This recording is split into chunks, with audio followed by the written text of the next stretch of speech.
Assalamu alaikum. I am Arslan Tahir, lecturer in chemistry. We will start lectures of chemistry with the easiest methodology on the daily basis, inshallah. First of all, today I am discussing about the atom from class first year.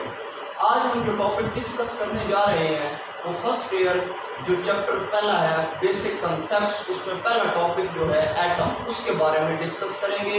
ये topic 9th class के लिए भी, 9th class की chemistry के लिए भी suitable है और ये फर्स्ट ईयर का पहला चैप्टर, पहला टॉपिक यही है atom, which one is the basic topic of the chemistry. Atom basically हम इसको देखें तो ये लफ्ज इसको डेमोक्रेटस ने इंट्रोड्यूस करवाया था, जिसका मतलब ये है एटम। एटम जो लफ्ज है वो एटमोस से निकला है, drive from the word Atmos, given by Democritus who was the scientist who named it. अब ये जो एटम है ये दो लफ्जों से मिलकर बना है, ए एंड टम। इसकी डिफरेंट डेफिनेशंस करेंगे एटम्स की। पहली डेफिनेशन इसके नाम से शो हो रही है कि एटम, ए एंड टम। ए का मतलब नॉट, मैंने लिखा है यहाँ, टम का मतलब कट, जिसको नहीं काटा जा सके। आगे मैंने लिखा है इनडिविजिबल, ना काबिले तकसीम या अनडिवाइडेड। अब इसकी डेफिनेशन कैसे करेंगे? Atom is the smallest part, smallest particle, smallest component, smallest constituent, हिस्सा, टुकड़ा है किसका? मैटर का, मादे का। मादा क्या होता है? हर वो चीज, everything which occupies space and having some mass, जिसने वजन रखती है, जो वजन रखती है और उसने जगह घेरी, उसको हम कहते हैं मैटर। उस मैटर का जो सबसे छोटा टुकड़ा हिस्सा है उसको हम कह रहे हैं atom. Atom is the smallest particle of matter. अब मैंने कहा है फॉर एग्जांपल हम एक पेज ले लेते हैं, कागज है, उस कागज के आप टुकड़े करते जाएं, मजीद आपके पास एंड में एक ऐसा टुकड़ा आएगा जिसको मजीद डिवाइड नहीं कर सकेंगे। ये एग्जांपल दे रहा हूं, वो आप ऐसे समझ लें एटम है। सेम उसी कंसेप्ट पे मैंने कहा ए और टम, नॉट कट, वही जो सबसे छोटा जिसको मजीद डिवाइड नहीं कर रहे, तो ये एटम का इंट्रोडक्शन है। तो एटम की मैंने कहा 2-3 डेफिनेशन है। पहली डेफिनेशन ये है, atom is the smallest particle, smallest part of matter which is indivisible। उसके बाद एटम की दूसरी डेफिनेशन है, atom is a particle which may or may not exist independently, जो आजादाना, आजाद वजूद बरकरार रख भी सकता है, नहीं भी रख सकता। अब एटम आजाद कैसे रह सकता और नहीं भी रह सकता? फॉर एग्जांपल मैंने यहाँ लिखा है हाइड्रोजन, नाइट्रोजन, हीलियम और नियॉन। हाइड्रोजन के आखिरी शेल में एक इलेक्ट्रॉन है, उसको इलेक्ट्रॉन लेने की जरूरत है, तो वो जब जिससे इलेक्ट्रॉन लेगा या जिसको देगा तो वो उसके साथ अटैच होगा, तो कंबाइंड फॉर्म में, तो आजादाना एग्जिस्ट नहीं कर सकता। इसी तरह नाइट्रोजन है, इसके आखिरी शेल में, इसका एटॉमिक नंबर 7 है, पहले शेल में 2 इलेक्ट्रॉन, दूसरे में 5, तो इसका भी ऑक्टेट कंप्लीट नहीं है। ये भी जिससे इलेक्ट्रॉन लेगा उसके साथ कंबाइंड रहेगा, तो ये भी फ्री स्टेट में नहीं रह सकता। मैंने कहा एटम रह भी सकता है, नहीं भी रह सकता। इसके बाद एग्जाम्पल मैंने दिए हीलियम और नियॉन। हीलियम और नियॉन जो है basically these are noble gases. जो नोबल गैसेस हैं ये इंडिपेंडेंटली एग्जिस्ट कर सकती हैं, क्योंकि इनका ऑक्टेट या डुप्लेट कंप्लीट होता है, इनको इलेक्ट्रॉन लेने देने की जरूरत नहीं होती, तो ये आजादाना वजूद बरकरार रख सकते हैं। इसलिए मैंने कहा है एटम मे और मे नॉट एग्जिस्ट इंडिपेंडेंटली, आजादाना वजूद बरकरार रख भी सकता है, नहीं भी रख सकता। ये एटम का बेसिकली लफ्ज जो एटम था उसका तारुफ था। एटम की जो तीसरी डेफिनेशन है वो ये है कि atom is a particle which may take part in a chemical reaction, जो केमिकल रिएक्शन में हिस्सा ले रहा है उसको भी हम एटम कह रहे हैं। तो ये एटम की 3 डेफिनेशंस हो गई। रिपीट कर देता हूं, atom is the smallest particle of matter which is indivisible, ये एक डेफिनेशन। दूसरी डेफिनेशन ये है, atom is a particle which may और मे नॉट एग्जिस्ट इंडिपेंडेंटली, दूसरा जो है कि वो आजादाना वजूद बरकरार रख भी सकता है, नहीं भी। तीसरी डेफिनेशन क्या है कि एटम एक ऐसी चीज है, एक ऐसा सब्सटेंस है, एक ऐसा पार्टिकल है जो केमिकल रिएक्शन में हिस्सा लेता है, तो हम उसको बोल देते हैं कि ये एटम। तो 3 डेफिनेशन हो गई। बेसिकली हमारे पास एटम एलिमेंट्स जो टोटल है वो हमारे पास 118 है, 118 एलिमेंट्स है, 118 एलिमेंट्स है टोटल। 118 एलिमेंट्स जो हैं, अगर आपको कोई कहे कि एलिमेंट्स का नाम बताएं या एटम का नाम बताएं, तो याद रखिएगा ये जो हम कहते हैं hydrogen, helium, lithium, beryllium, boron, ये बेसिकली एटम्स हैं। एलिमेंट्स हैं इनको अल्फाबेट्स ऑफ केमिस्ट्री कहते हैं। जैसे ABC होती है या अलिफ बे पे, ये उर्दू में है। सेम केमिस्ट्री में जो है इसको कहते होते हैं अल्फाबेट्स ऑफ केमिस्ट्री। ये जो हाइड्रोजन, हीलियम, लिथियम, ये जो एलिमेंट्स हैं इसके बारे में कहा जाता है कि ये टोटल 118 है। उन 118 में से जो 42 हैं वो हमारे पास न्यूट्रल है, सॉरी नेचुरल है। जो 92 है वो नेचुरल है, 92 जो है वो नेचुरल है, नेचुरल।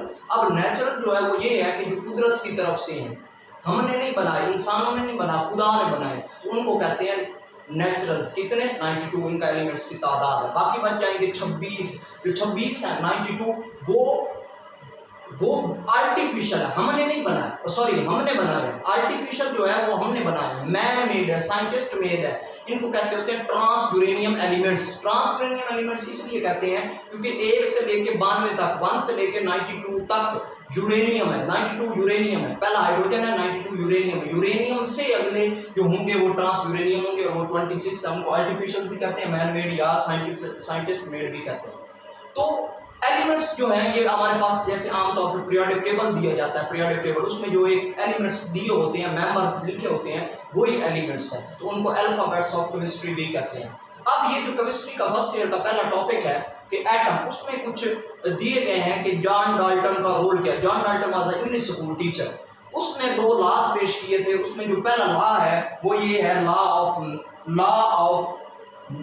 उसमें जो पहला लॉ है वो है law of conservation of mass, law of conservation of mass. और दूसरा जो लॉ है वो है law of definite proportion. 2 laws दिए थे। पहला लॉ क्या है, यहाँ लॉ ऑफ मैस सेक्शन लिख दिया गया गलती से, ये होना है law of conservation of mass, और दूसरा है लॉ ऑफ डेफिनेट प्रोपोर्शन। ये 2 लॉज दिए हैं जो कि जॉन डाल्टन ने दिए हैं दोनों। अब तीसरा ये चीज है कि जो जॉन डाल्टन है इसका इन्वॉल्वमेंट या केमिस्ट्री में रोल ये है कि इसने एटॉमिक थ्योरी दी थी, एटॉमिक थ्योरी दी थी। उस एटॉमिक थ्योरी का मतलब ये है, उस एटॉमिक थ्योरी की स्टेटमेंट ये है कि एटम जो मैटर है मुख्तलिफ एलिमेंट से मिलकर बनता है। Matter is made up of, matter is composed of, matter is made up of different elements having different properties. Her elements की प्रॉपर्टीज मुख्तलिफ है, जैसे हाइड्रोजन है, हीलियम है, नाइट्रोजन, हर एक की अलग अलग प्रॉपर्टीज हैं। तो इस बात को कि मैटर जो है मुख्तलिफ एलिमेंट्स से मिलकर बनता है, जिनकी प्रॉपर्टीज अलग होती हैं, इस बात को कहते होते हैं एटॉमिक थ्योरी। और एटॉमिक थ्योरी दी किसने थी? जॉन डाल्टन ने। उसके बाद देखें, उसके बाद हमें जैकब बेrzelius का नाम मिलता है। ये बेrzelius भी कहते हैं, जैकब बेrzelius भी कहते हैं, जस्ट बेrzelius भी लिखा होता है। इसका रोल क्या है आपकी बुक में जो दिया हुआ है, पहला पेज जिसमें केमिस्ट्री में एटम के बारे में डिस्कस किया गया, तो बेrzelius का जो दिया हुआ है वो ये है कि बेrzelius ने एलिमेंट्स के एटॉमिक मैसेस फाइंड किए थे, एटॉमिक मैस दिए थे, कुछ एलिमेंट्स के एटॉमिक मैस भी फाइंड किए थे, और उसके साथ क्या किया था, सैंपल्स दिए थे। सैंपल्स क्या होता है? शॉर्ट नेम होता है, एब्रिविएशन होता है एलिमेंट्स के। फॉर एग्जांपल मैं आपको बताऊं कि एलिमेंट एक हाइड्रोजन, तो HYDROGEN, ये पूरे स्पेलिंग लिखे हैं, ये पूरा वर्ड है। अब इसकी जगह हम हाइड्रोजन, इस पूरे की जगह हम लिख देते हैं H। तो ये जो पूरे नाम की जगह हमने एक सेम ये जो सिंपल लिखा है शॉर्ट नेम, एब्रिविएशन, उसका जो मुखफ़्फ़फ़ है उसको कहते होते हैं सैंपल।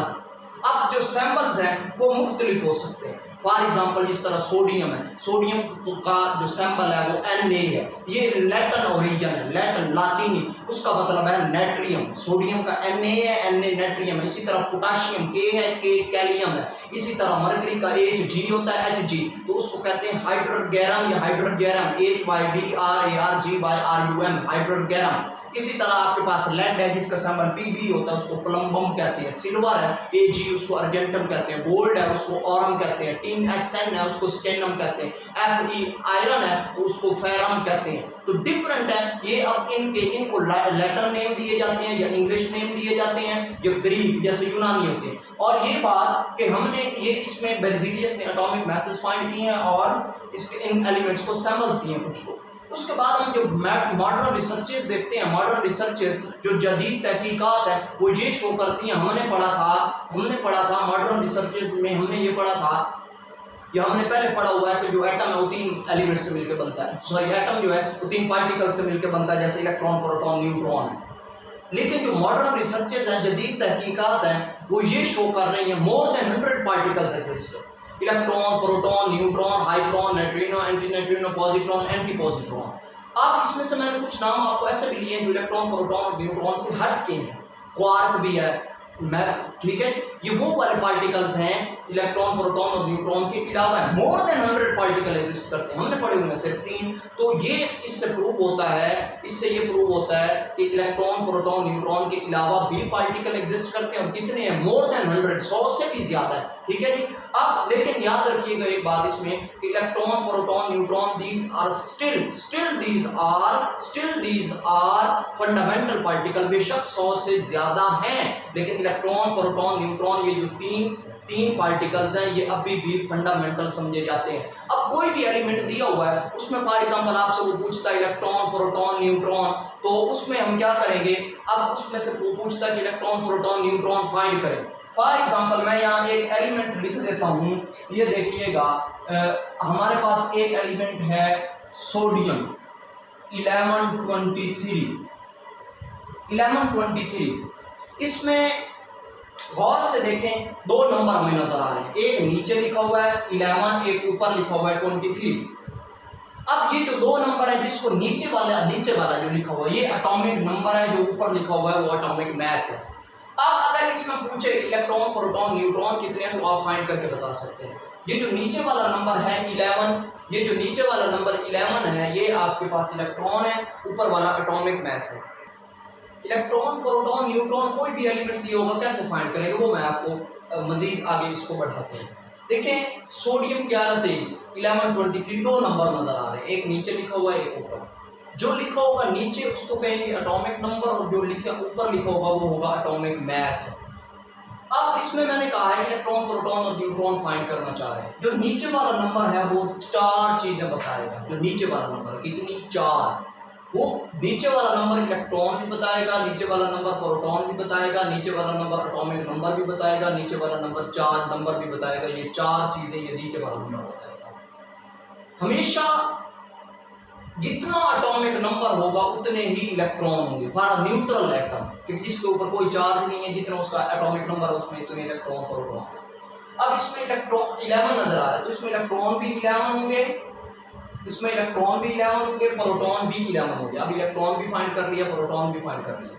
न्यूट्रॉन कैसे फाइंड करेंगे? How we can find the number of neutrons? तो ये 23 है, ये 11 है, इसमें से ये माइनस करते हैं, ऊपर वाले में से नीचे वाला माइनस करते हैं, जिसको हम इस तरह भी कह सकते हैं, एटॉमिक मास में से एटॉमिक नंबर माइनस किए, तो 23 minus 11 it will be equal to 12 आ जाएगा। तो एक चीज ये देखिएगा, जो एटॉमिक नंबर है वो पहले भी मैंने बताया कि एटॉमिक नंबर को Z से रिप्रेजेंट करते हैं, Z से, एटॉमिक मास को A से। जो ये Z है, Z से क्यों रिप्रेजेंट करते हैं? ये थोड़ा सा कंसेप्चुअल है, ये चीज देखिएगा, टेक्निकल है, और थोड़ा सा ऐसे समझ लें कि ये इंफॉर्मेटिव मालूमाती कि Z से क्यों शो, एटॉमिक नंबर को Z से शो कर रहे हैं, एटॉमिक मास को A से शो कर रहे हैं। A तो चलिए एटॉमिक मास से समझ आती है, लेकिन इसको Z से इसलिए शो कर रहे हैं, ये Z का मतलब होता है जहल, जहल होता है नंबर, एटॉमिक जहल भी कहते हैं या एटॉमिक नंबर भी कहते हैं। तो Z याद रखिएगा, Z इज बेसिकली, ये ग्रीक वर्ड है, यूनानी, जिसका मतलब है नंबर। अब ये हमने इलेक्ट्रॉन भी निकाल लिए, प्रोटॉन भी निकाल लिए, न्यूट्रॉन भी निकाल लिए, तो एटॉमिक नंबर भी पता चल गया, एटॉमिक मास भी पता चल गया। अब एक चीज थोड़ी सी और भी देखिएगा कि मास नंबर और एटॉमिक मास में फर्क होता है। मोस्टली लोग कह देते हैं कि ठीक है, एटॉमिक मास और मास नंबर में फर्क होता है। एटॉमिक मास इशारिया में होता है, डेसिमल में होता है, पॉइंट में होता है, फ्रैक्शन में होता है, फॉर एग्जांपल। और mass number is always a whole number. मैं एग्जांपल देता हूं, आपको ये समझ आ जाएगी। फॉर एग्जांपल, क्लोरीन 1735.5, उसके बाद क्लोरीन 1735। इसमें 2 चीजें हैं। जो मैंने ये क्लोरीन लिखा है, क्लोरीन में एटॉमिक नंबर तो 17 है, इसका भी एटॉमिक नंबर 17 है।